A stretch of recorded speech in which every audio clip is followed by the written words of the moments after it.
Le fait d'être maman, aujourd'hui, je me dis qu'est-ce que je vais laisser à mon fils? Quelle partie de moi j'aimerais laisser à mon fils plus tard? Donc, qui est Soko Nagari? C'est une rêveuse qui continue de voir le monde d'une manière positive et qui contribue au changement par la solidarité, le partage, l'entraide. Le message que j'aimerais faire passer à un plus grand nombre de personnes, c'est que le rêve africain existe. Le rêve africain existe et tout se passe ici en Afrique. Après, pour ma part, c'est au Sénégal, mais il y a d'autres pays qui sont en développement et qui se développent très très bien. Donc maintenant, je pense que l'Africain doit prendre conscience que il a de la valeur, qu'il a des compétences, qu'il n'a rien à envier à personne d'autre. Et que ça, personne ne peut nous enlever ce qu'on est, notre culture, notre couleur de peau, notre religion, toute cette identité qui fait qu'on est africain. C'est une fierté en fait. Et grâce à cette fierté, on doit redresser le continent. Peu importe là où on se trouve, on doit imaginer que le rêve africain, il est à notre portée. Et investir chez nous, en Afrique, c'est donner de la valeur, c'est permettre à la jeunesse de croire que chez lui, il peut être bien.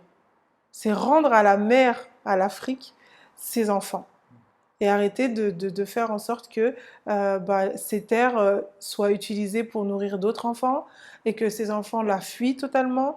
Non, aujourd'hui, mon message, le plus grand message, déjà, il s'adresse à la jeunesse, que la jeunesse prenne conscience qu'elle a un potentiel énorme et qu'elle doit aller au bout de ses rêves, mais qu'elle doit s'approprier son rêve et arrêter de rêver de la vie des autres, des autres pays.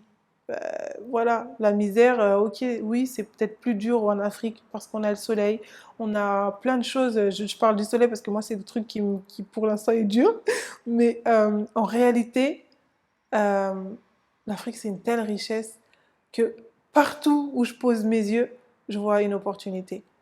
Une opportunité qui peut être acquise, saisie par un jeune. L'irrigation, euh, le solaire, l'agroalimentaire, l'immobilier, je peux en citer plein. Même s'il a envie d'être maître nageur, t'as la mer. Donc il y a tellement de potentiel sur ce continent et précisément à Dakar que aujourd'hui je me sens obligée de rentrer en Afrique pour conscientiser et pour dire aux jeunes arrêtez d'espérer une vie meilleure ailleurs. On ne sera pas mieux ailleurs que chez nous. Donc mon engagement consiste vraiment à être dans l'action continuellement, à accompagner les gens à devenir les meilleures versions d'eux-mêmes. Parce qu'aujourd'hui, je pense que l'être humain de manière générale manque de confiance en soi, manque d'amour.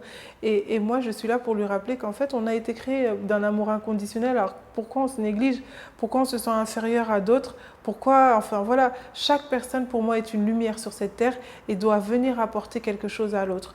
Donc voilà, c'est vraiment accompagner les gens par des actions concrètes, par des actions exemplaires qui vont les permettre de leur donner un petit peu le chemin, d'éclairer le chemin et de dire, bah voilà, tu vois, lui, il a fait ça, donc toi aussi, tu pourrais.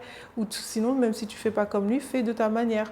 Donc du coup, ça permet aux gens de prendre confiance en eux et de réaliser step by step leurs rêves.